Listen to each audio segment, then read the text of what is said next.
je production yanje nibibatangaze natanguye A0 muri 2022 A0 je dis bien sinigeze ngira production ari mu buzima nayitanguye muri 2022 kugeza muri 2025 natanje nione aniza micro a recordinga nkaca mixira mu radio kaka bluetooth ijya ndirimbo ya kumusaraba imixinze mu radio ko mu ka bluetooth nijya EP nasohoye ya Slave of Freedom nakoze muri iyo periode ngefse 20000 francs c'est story nyinshi 20000 are 20000 retour ntani jana nakoresheje igihe nari muri Kenya sinenzi n'ukuntu nza gushikaye so it's crazy gende mu risk take None ko story nyinshi tuzagira ikiganiro cy'ibintu biri interesting gata singuru nyinshi Kenya keri ama ico gihe nagiye vraiment ntani muzi nayo nifitiye bro life yari igoye niki nani sinokubwira bijya uzamva umunaka unaragwanye ukugira ngo ndonkibi yo yapere ngira ni Imana yashizemo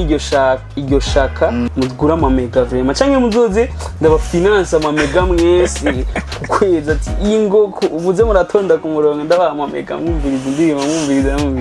beat ya Ballon d'Or yari beat ya Bien-Aimé yari beat ya Bien-Aimé ya Ballon d'Or umupeti narayimuhaye aragira ibintu ndafuta message namwandikiye Bien-Aimé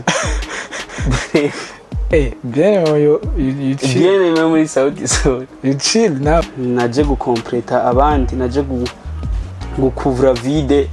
abandi peut-être bafise nabo baje gukuvura iyo mfise kuri collabo ya Mwamba ku bantu batazi bajya bajama Moji Shot Baba and Jabidi bro jega jama gender bads niyo mpamvu ndabikubaje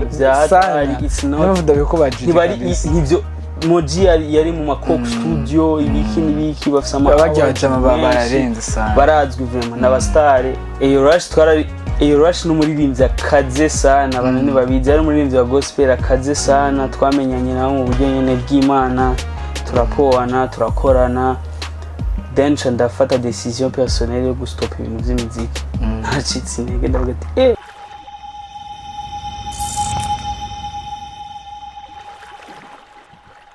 Yo, hello everybody, what's popping out today? I go by the name of some of them homeboys call me the fanboy. Uri mushasha kuri BITV gende creative channel gire subscribe, gende kuri Instagram gire follow, TikTok follow, Facebook page na hose tuba duhari ni BITV.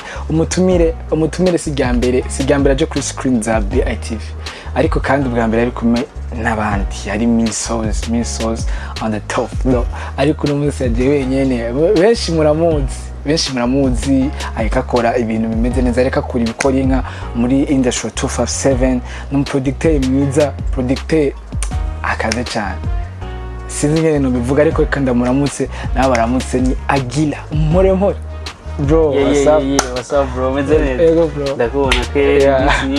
mwaka mwiza mu twese twirukana last year kabisa bro n'abantu badukurikiranye kuri BITV shalom Agila mutse as you already know kubatabizi nabo mpore Agila rero n'umuntu n'umwanya niyo turi kumwe n'umuntu ariko arakora ibintu bimeze neza ariko kandi afise byinshi yatuzaniye ari ibikorwa bariko barakora muri Milsos nabyo turaza kubishika ko singomba ko ari duhera ko ngomba ko tuza kubereza ko mugabo ndagomba kumubaza ibindi imbere yuko tubishikako Agila byatanguye ryari watanguye ryari production watanguye ryari ibintu byo kuririmba okay mbere kuvyo kuririmba cyangwa kuvyo production ngomba were kuvyo production so production taje mu nyuma jewe kawaida navukiye muri famille y'abakizwa navukiye muri famille Sunday twaragenda gusenga samedi après-midi turaja muri Sunday school mama yarigisha muri Sunday school papa yaravuze gitari muri church n'ibyo muziki gusa ntiyabigize umwanya munini hama yari umukonsomateri wavuye umuziki kwe yaravuze imiziki kwe amaje kuva nkiri umwana narumva amatrace y'indirimbo nkundi kure nkumva nka bass ukuntu kiravuga hagati ya niya ndirimbo ya Dogo A canke ya komeza gusenga canke yande canke ya narumva amatrace ko nyene kuva nkiri umupeti je ibintu by'imiziki vraiment narabikunda mfise imyaka 10 nce ndiga batterie 12 ans nari muri chorale y'abantu bakuze 14 nari mu Rwanda naravugije festival ya Pentecôte ya ADPR mu Rwanda muri stade Amahoro nafise 14 ans batari 15 ans aho se kuvuza batterie ico gihe navuza batterie bro kumufisa amateka menshi tutari tuzi then après 2017 ndagaruka mu Burundi ico gihe niga mu Rwanda ndagaruka mu Burundi nari ngwaye ngarutse ndabandanya gusa hagati aho je nakuriye mu isite nakuriye mu Nyakabiga mu Cibitoke narakunda hip hop narakunda hip hop gusa sinabona ukuntu ntivyahura ko je nari umupeti nyene narumviriza Dudu Fortran kugira travail batterie mugabo ku ruhande nkene kwiryohererwa numviriza hip hop Wiz Khalifa narakunda Snoop Dogg 50 Cent ibintu nk'ivyo narumviriza nyene hip hop nyiki then umunsi umwe cyangwa kuri ntuzeya yaba back to the story narumvise H4C bya mu Burundi ba Big Zoe Prince Mushindi bati bande shout out kuri bo umunsi nicaye home nyene kuri Heritage baravuze indirimbo nyene samedi après midi tuvuye nyene muri Sunday school ibiki chambona abajama bariko bari indirimbo z'Imana bambaye amakabutura n'ibiradiyo ibisize iboro monambora mu indirimbo z'aba Wiz Khalifa n'ibiki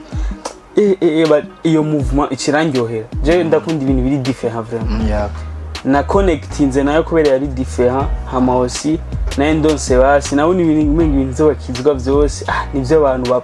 bakuze bari serieux naciye ndonka basakana kari cool hagati aho nakuriye muri eglise mugasi nari nkijijwe yari influence y'abavyeyi n'ibiki then ndakonsoma umuziki ndaja deep umuziki wa gospel jewe Imana yarakoresheje urban gospel kugira nkizwe cyo gituma nanje ndayikoresha kugira abandi bakizwe so narakonsomye sana aragera kuri epoke ya Bamshindi abande tunatangura ariko kwandika 2019 nibwo bwa mbere na Just 2 kwa GN zari bigoye Gen abaraperi bafise amateka shout out GN reference man twara ka instrumentale ayi mistari ntebwa afate fresh kiri mu peti utazi vyurimo ndaja mu Rwanda kandi manze kuja mu Rwanda twabana n'umu producer yitwa A-Rush that's my guy A-Rush nibaza yuko twarakoranye n'indirimbo ico gihe yitwa Shwari iriko no kuri YouTube channel ariko A-Rush agiye kumenyekana ubu muri 2020 ku ndirimbo ya Ariel Ways amenyekanye A-Rush n'umuririmbyi akaze sana abantu nibabizi ari umuririmbyi wa gospel akaze sana twamenyanye nawe mu buryo nyene bw'Imana turapoana turakorana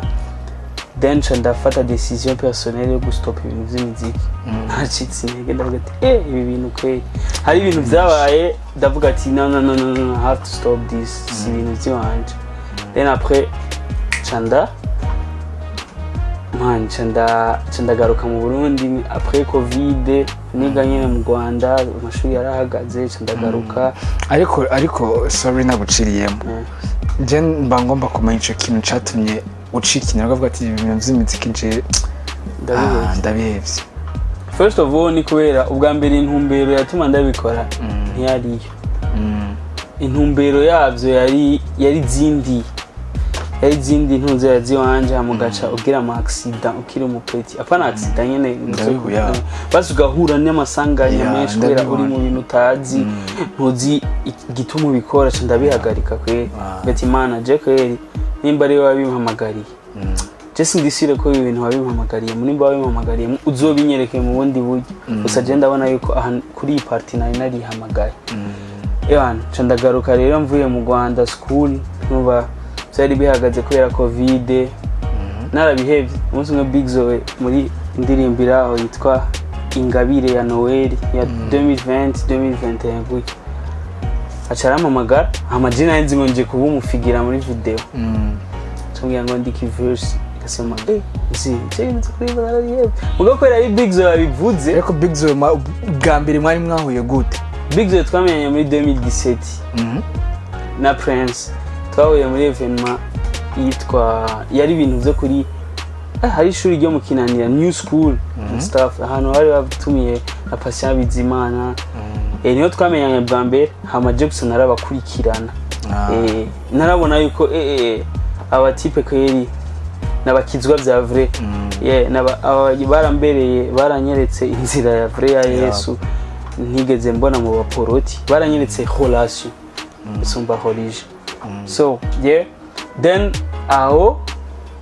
chanda subira kwandika imistari nanditse muri iyo ndirimbo yari nka confirmation ya this time around razivurimo razimpamvu hama umutima wanje Imana yari yarawutunganije yawuteguye yawusubije nyene ku murongo kugeza hama rero muri 2021-22 sinari bwaro nk'umuntu agira production nk'iyo nari mfise mu mutwe nuwo nabona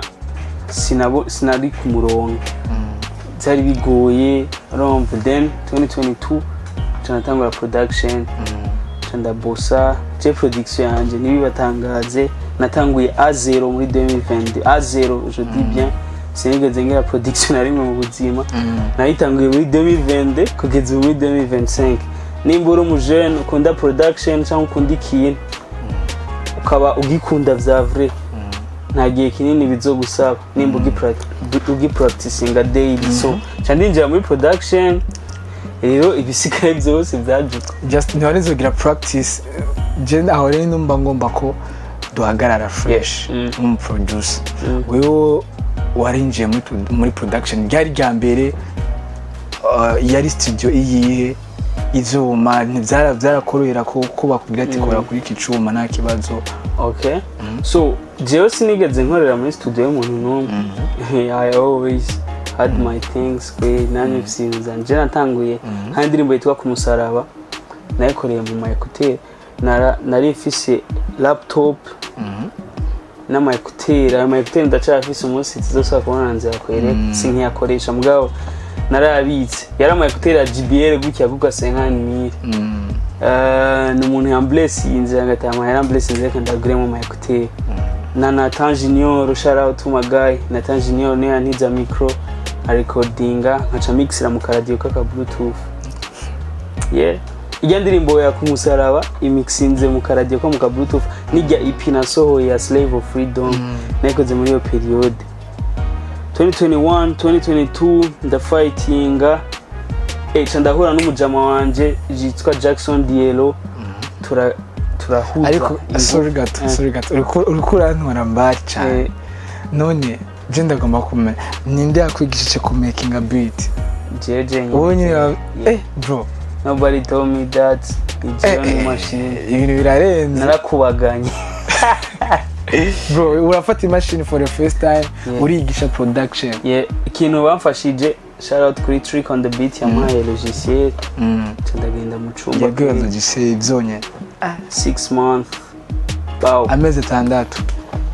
navuye en fait icyo gihe en fait ni histoire ndende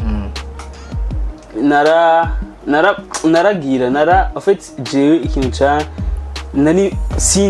sinokubwira bijya uzamva umunaka unaragwanye ukugira ngo ndonkibi yapere ngira ni Imana yashizemo iryo shaka ryo kubusa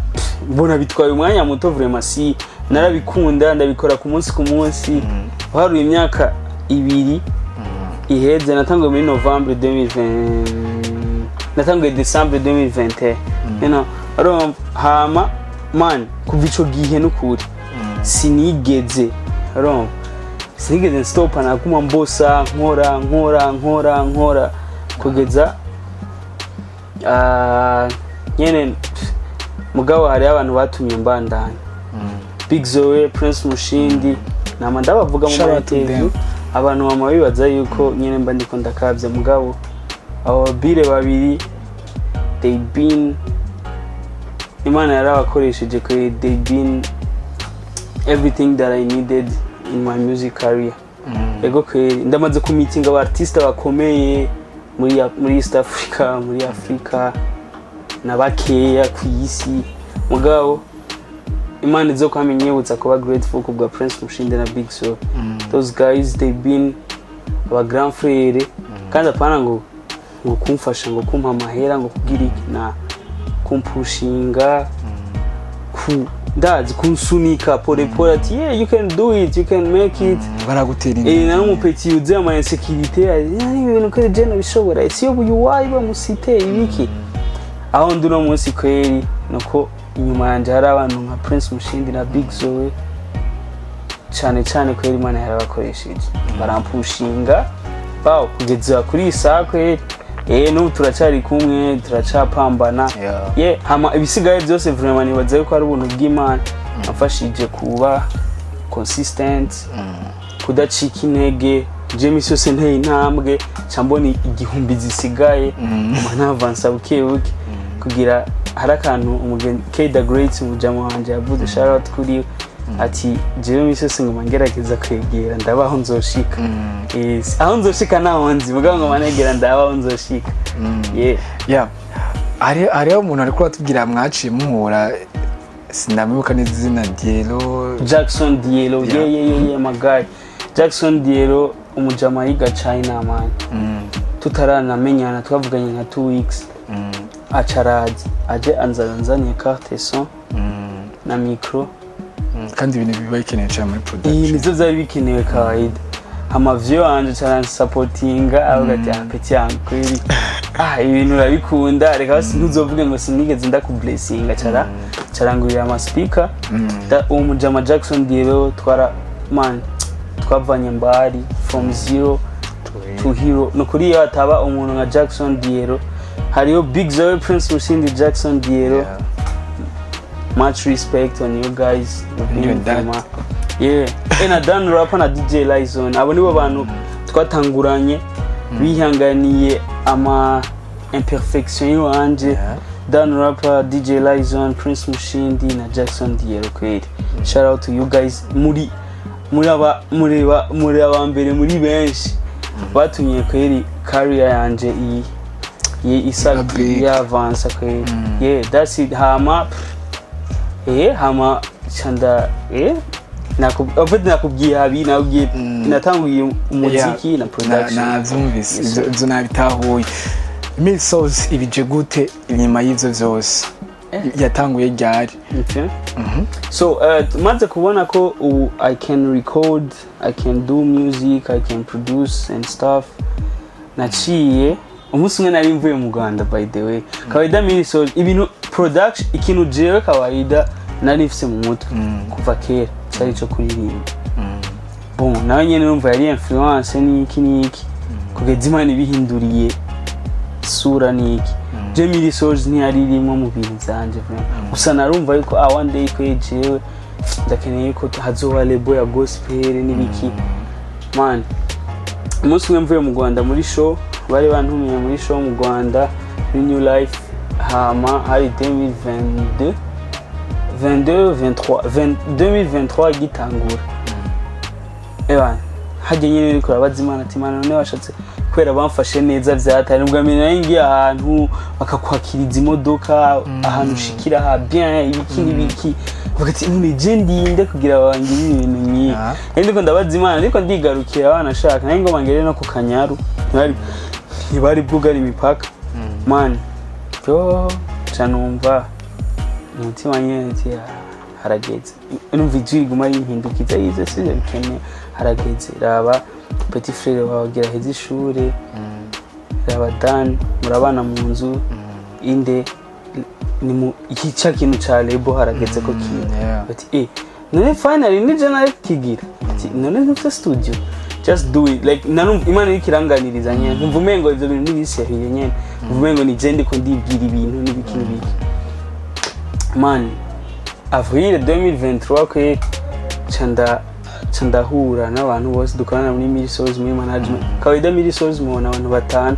mugabo there is a big team behind Milsos a very big team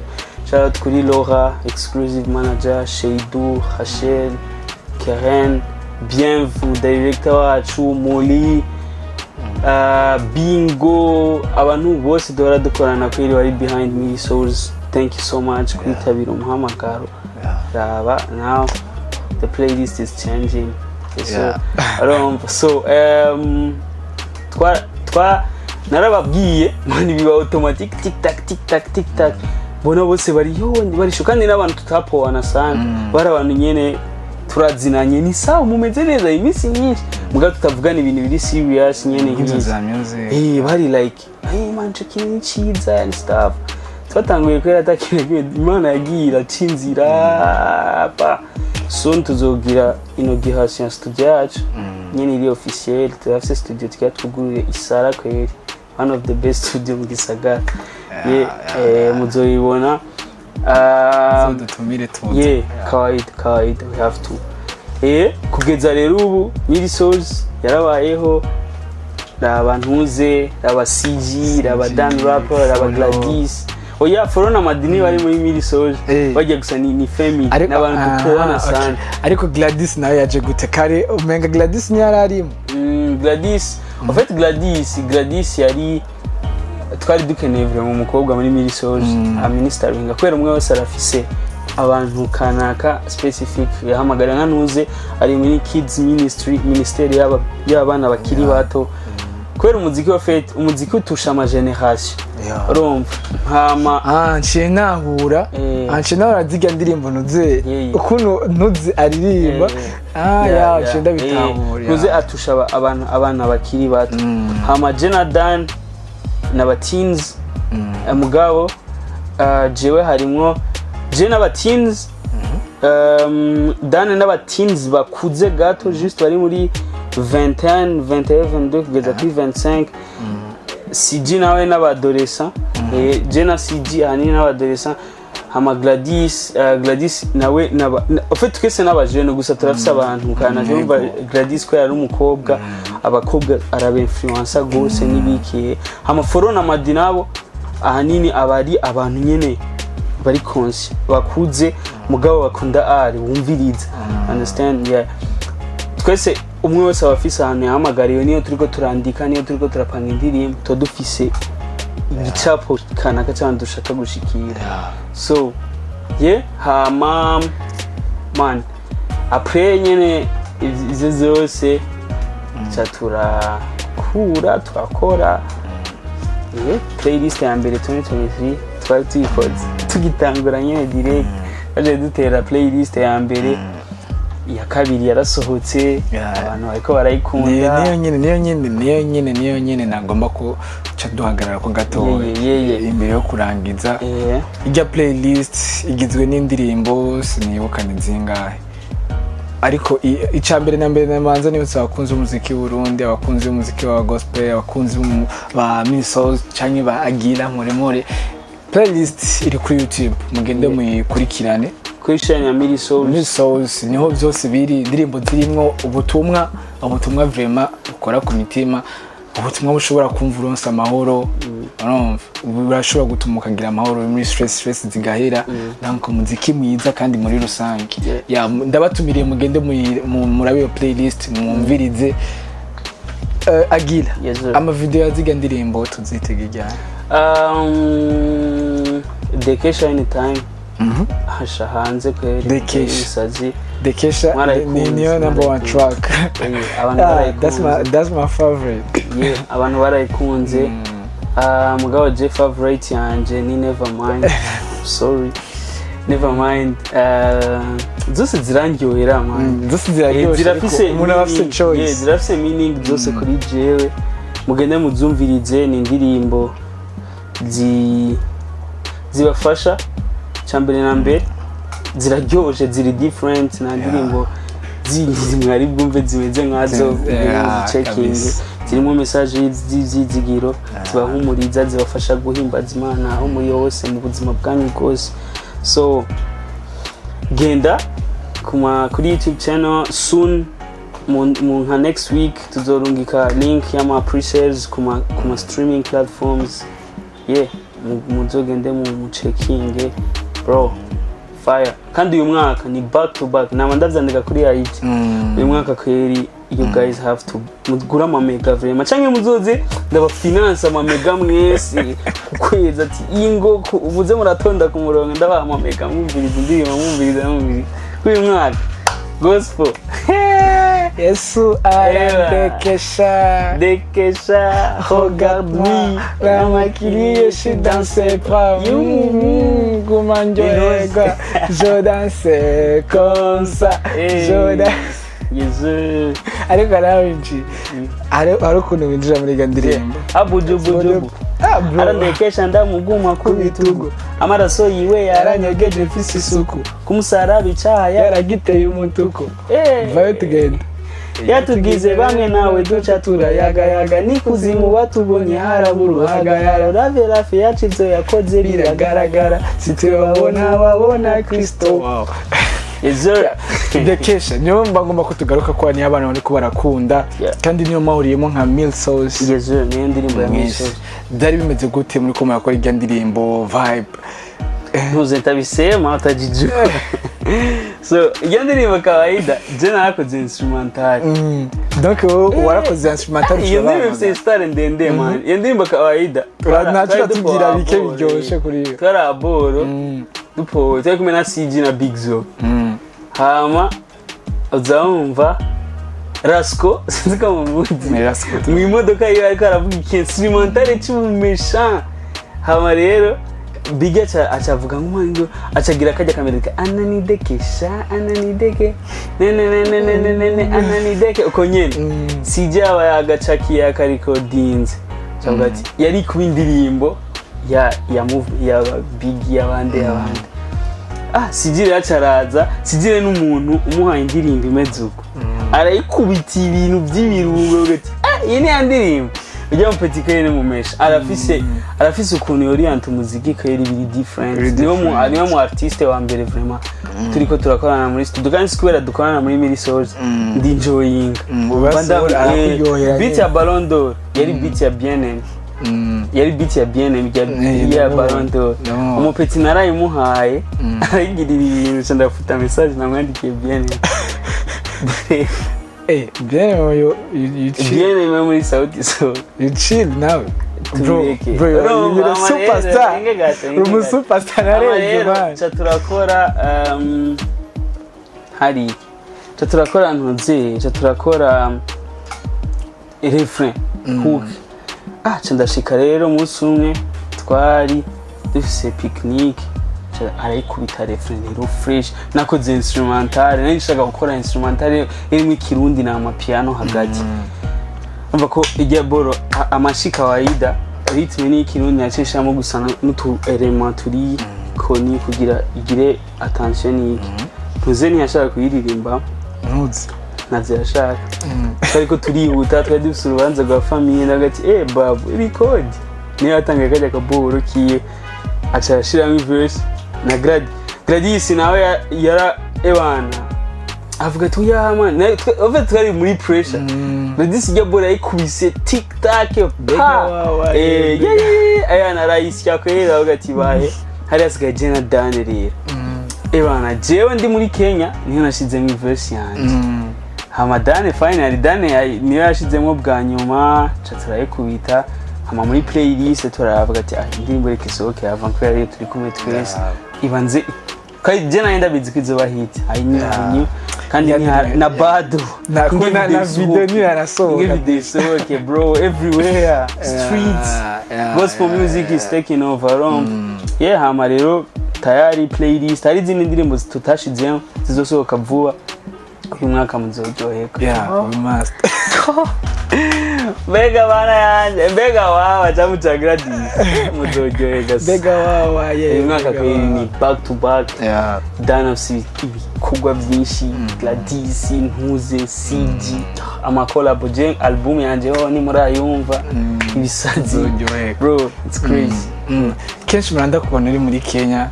akubona kuraririmba genda agomba kumenya muri Kenya office fan base meze gute ntagira umva ucinenga abandi aba superstar umva umuntu acinenga na Ben umuririmbyi ubu nuvuga ari international muga you chill nawe bro urarenze ndagomba kumenya muri Kenya ufise fan base arega nubwo tubivuga bitegeza kwigaragaza cause kenshi umuntu ndakubona muri Kenya hariho njya mujama ari muri Ganani muri ga playlist iwo muri Kenya Jabidi Moji Shot Baba voilà mujama hariya muri Kenya is a big artist bafisa amamiliyoni n'amamiliyoni y'amaviews so bro Kenya it's my second home now officially. My Kenyan people allow me to tell you that you have to change my name, please. Eri bragi, I'm joking. Kenya ni home, ni second home. I met narahu maze kugenda mu bihugu byinshi mugabo Kenya been my second home. Yo hano ngenda ngumva yuko I'm home. You know, narakoze indirimbo muri 2024 yabaye one of the biggest song itwa Miel Martin ya Jabidi irimwo akaranga kiwacu gusa Burundian sound to the worldwide kabisa none yarabaye viral byatari so yarankonexe n'abantu benshi muzotangara uyu mwaka twakoze ibintu byinshi hama kuri collabo ya Mwamba ku bantu batazi bajya bajama Moji Shot Baba and Jabidi bro jeraga jama gender bats niyo mpamvu ndabikubari it's not nivyo Moji yari mu makok studio ibiki bafisa bajya jama bararenze sana barazwi vraiment n'abastare gukorana nabo no muri Kenya biragoye ko baronka bro so I'm telling you it was big deal kwese no kwese very big deal rero ubu Imana yarangiriye ubuntu ndarinkingana no mu kindi gihugu muri Kenya vraiment ndafise abantu benshi banshigikira aho nyine ngaho muri Kenya the first time gendayo wagiye nk'umuproducer cyangwa agiye nk'umuririmbyi first time genda muri Kenya nagiyeyo nk'umuririmbyi nakoze indirimbo uko kwa Yesu ni full vibe ariko bari bazi uko ushobora guproducing indirimbo ntibari bazi ko ari je nayo producing nayo ngiye nyine gutembera musobenja muri Kenya nzobatera iyo nkuru ku kindi kiganiro ko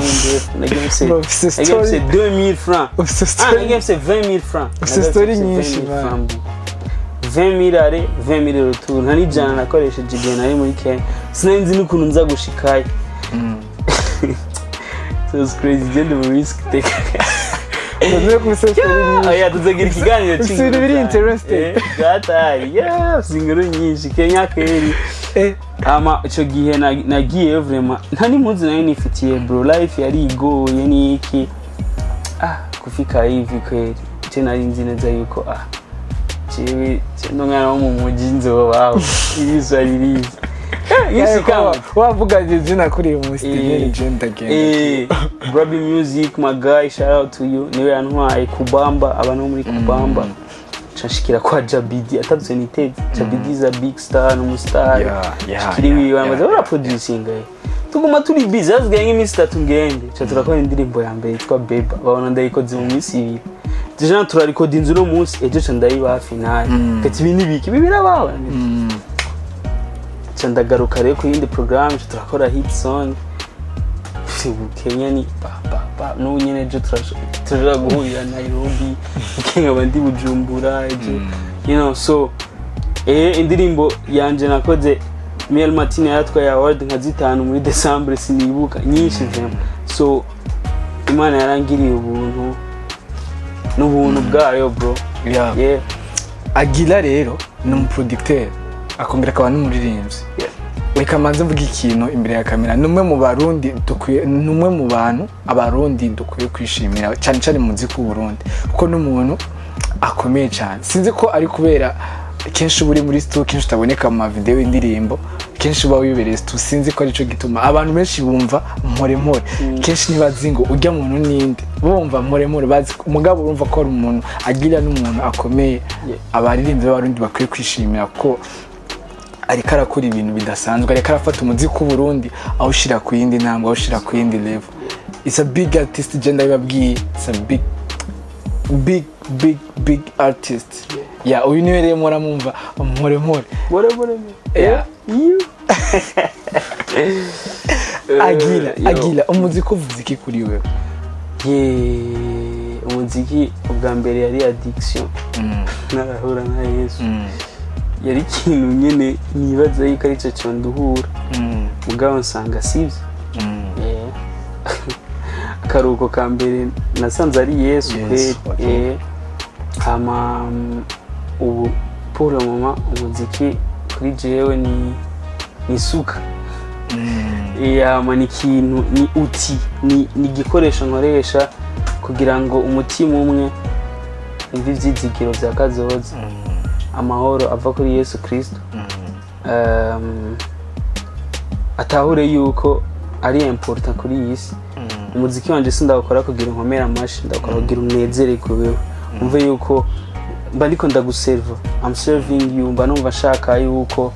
uno munsi mu gitondo basi nimba instrumental ya hip hop mva unezerewe sinzi ko bitahura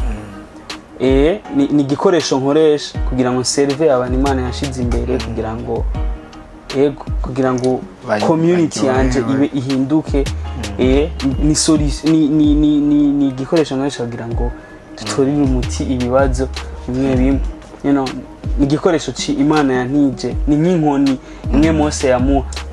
Mose Imana yamuhaje atufisiki ngati James inkoni nanje Imana yarambaje atufisiki James umuziki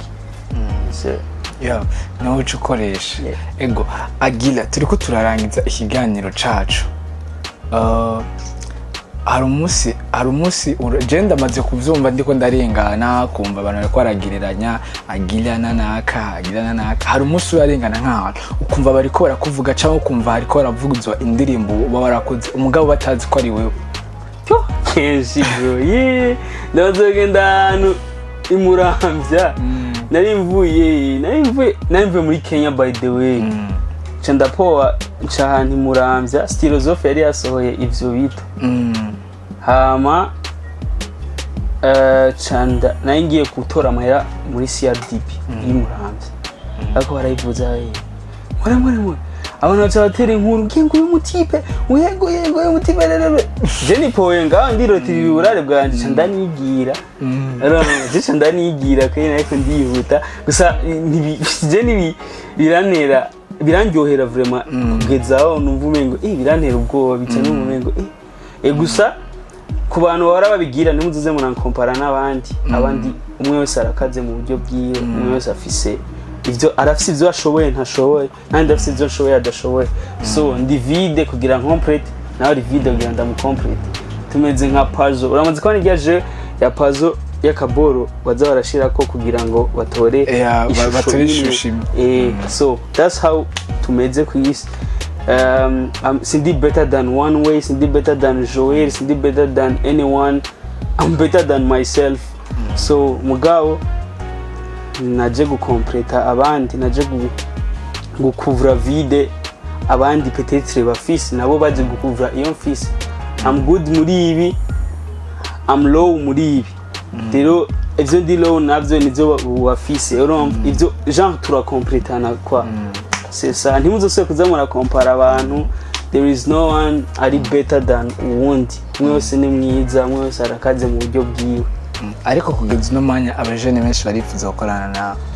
c'est vrai benshi ndifuza gukorana nawe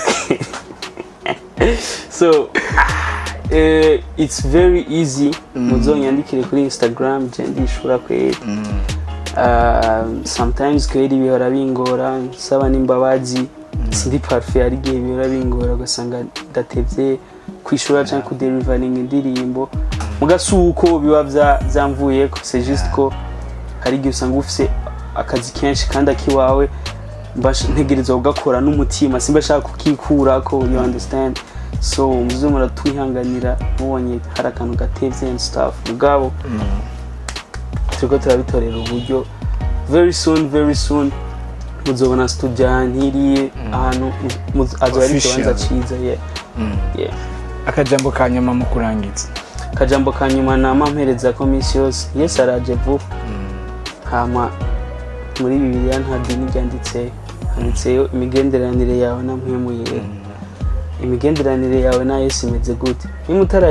utaragira ubusho niba utaragira experience yo kujana na Yesu nta kintu na kimwe ku isi cyoshe kugendana na Yesu kuko Yesu niwe afata ibiri muri wewe akabiha ubuzima akabikomeza akabiha orientation ikwiriye. Birashobora guteba muga biteba kubera ariko aragukomeza kugira ubishikeko uri amahoro. Hariyo byinshi dushika ko mu buzima mugabo twishika ko twamaze gusambuka. Rero Yesu aragufasha akagutwara bukebuke akagutegura kugira ngo niwashika imbere aho uzohaje uri muzima ushaka kuvuga ati nari hajya none ndaha. So Yesu niyo shwa yonyene, apana the best, the only choice you have to make in your life is to make Jesus Christ your Lord and Savior. Blessings. Bakunze BTV nari kumwe na Agila mwamumvise atubwiye ibintu byinshi ariho na byinshi anatubikiye atwemerera ko azotubwira mu kindi kiganiro. It's an amazing artist. Mwumvise amateka yiwe benshi mutari muzi kandi muramubona neza kuri ekra.